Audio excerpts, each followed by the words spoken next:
તો હાલ તો રાજ્યભરમાં એબીવીપીએ વિરોધ પ્રદર્શન શરૂ કર્યું છે અને આ વિરોધ પ્રદર્શન થઈ રહ્યું છે કોમન એડમિશન પોર્ટલને લઈને, કારણ કે આ પોર્ટલ પર એડમિશનને લઈ જે અત્યારે સમસ્યાઓ પડી રહી છે અને આ ખામી સર્જાય છે, પ્રવેશ પ્રક્રિયામાં જે વિલંબ થઈ રહ્યો છે, આ વિલંબને લઈને જ તમામ સરકારી યુનિવર્સિટીઓમાં તાળાબંધી કરી અને એબીવીપીના કાર્યકર્તાઓ પોતાનો વિરોધ નોંધાવશે। તો પોર્ટલમાં સતત ખામી સર્જાય છે અને આ ખામીના કારણે પ્રવેશ પ્રક્રિયામાં વિલંબ થઈ રહ્યો છે, જેને જોતા હવે તમામ સરકારી યુનિવર્સિટીઓમાં તાળાબંધી કરી અને આજે એબીવીપીના કાર્યકર્તાઓ વિરોધ કરવાના છે। તો પોર્ટલમાં સર્જાતી ખામીના કારણે અત્યારે એબીવીપીના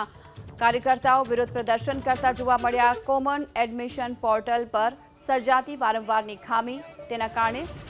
પ્રવેશ પ્રક્રિયામાં જે વિલંબ થઈ રહ્યો છે, તમામ યુનિવર્સિટીઓમાં આજે તાળાબંધી કરી અને વિરોધ પ્રદર્શન પણ કરવામાં આવશે। એવામાં અમદાવાદમાં પણ આજે એબીવીપીના કાર્યકર્તાઓ પહોંચ્યા હતા અને પોતાનું વિરોધ પ્રદર્શન કરતા જોવા મળી રહ્યા છે। તો મેરિટ યાદીમાં ખામી હોવાનો પણ અત્યારે વિરોધ થઈ રહ્યો છે। તમામ સરકારી યુનિવર્સિટીઓમાં તાળાબંધીનો આ કાર્યક્રમ આજે એબીવીપીના કાર્યકર્તાઓએ આપ્યો છે। વધુ વિગતો મેળવીએ સંવાદદાતા અર્પિત દરજી અત્યારે આપણી સાથે જોડાઈ ચૂક્યા છે। અર્પિત, એબીવીપી તરફથી હાલ વિરોધ પ્રદર્શન કરવામાં આવી રહ્યું છે, શું સ્થિતિ? ગુજરાત યુનિવર્સિટી ખાતે અખિલ ભારતીય વિદ્યાર્થી પરિષદના કાર્યકર્તાઓ પહોંચ્યા છે અને હવે એક નાનકડું નાટક પણ રજૂ કરવામાં આવ્યું કે જે રીતે હાલ વિદ્યાર્થીઓને સમસ્યા પડી રહી છે, પ્રશાસન અને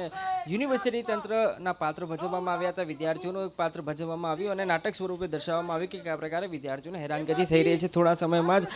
ગુજરાત યુનિવર્સિટીનો મુખ્ય પ્રવેશદ્વાર છે, ત્યાંથી તેઓ એન્ટ્રી લેવાના છે અને દાવો કરવામાં આવ્યો છે કે તેઓ અહીંયા તાળાબંધી પણ કરવાના છે અને પ્રદેશ મહામંત્રી પણ અહીંયા હાજર છે, સાથે સાથે વિદ્યાર્થી પરિષદના કાર્યકર્તાઓ છે। મૂળ મુદ્દો એ છે કે જીકાસ પોર્ટલ પર જે સમસ્યાઓ જ્યારથી એપ્રિલથી જ્યારથી આ જીકાસ પોર્ટલ ચાલુ થયું છે ત્યારથી આ સમસ્યા સર્જાઈ રહી છે અને કયા કયા પ્રકારે વિદ્યાર્થીઓ અગવડતા અનુભવી રહ્યા છે એ પ્રકારની જે તમામ બાબતો છે એ બાબતોને લઈને અહીંયા વિરોધ પ્રદર્શન કરવામાં આવી રહ્યું છે અને થોડી જ વારમાં પરિષદના કાર્યકર્તાઓ છે એ અહીંયા વિરોધ નોંધાવવા પણ જવાના છે। દર્શનભાઈ, આજે નાટક પણ તમે રજૂ કર્યું અને કયા પ્રકારનો તમારો કાર્યક્રમ રહેવાનો છે આગામી કાર્યક્રમની અંદર આજે કલેક્ટર શ્રી તથા ગુજરાત યુનિવર્સિટીના કુલપતિશ્રીને આવેદનપત્ર આપવામાં આવશે અને જીકાસની જે પ્રક્રિયામાં ક્ષતિ છે તે ક્ષતિ સુધારવા માટે થઈ અને સરકારમાં રજૂઆત એબીવીપી દ્વારા અહીંયાથી યુનિવર્સિટી પ્રશાસને સરકારની અંદર રજૂઆત કરે તે માટે આવેદનપત્ર આપવામાં આવશે। સમર્થભાઈ, તો આપ જોઈ રહ્યા છો કે વિરોધ, સમર્થભાઈ, અહીંયા પોલીસ ગોઠવી દેવામાં આવી છે તમને પકડવા માટે, તો જે પ્રકારે આ સરકાર શિક્ષણ વિભાગ એ પોતાના કામમાં નિષ્ફળ ગઈ છે, પરંતુ આજે જ્યારે વિદ્યાર્થી પરિષદ આંદોલન કરી વિદ્યાર્થીઓના પ્રશ્નને ઉપાડવા જઈ રહ્યું છે ત્યારે પણ લોકશાહીની ઢબે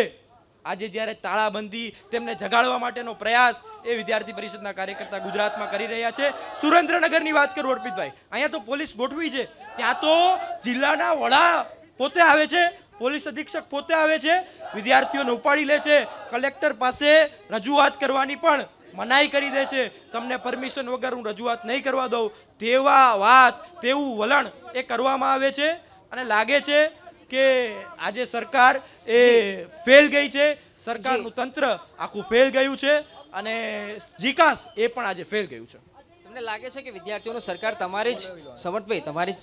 પ્રશાસન તમારું છે, બરાબર, ભાજપની સરકાર છે, તો શું તમારું પણ નથી સાંભળતી સરકાર?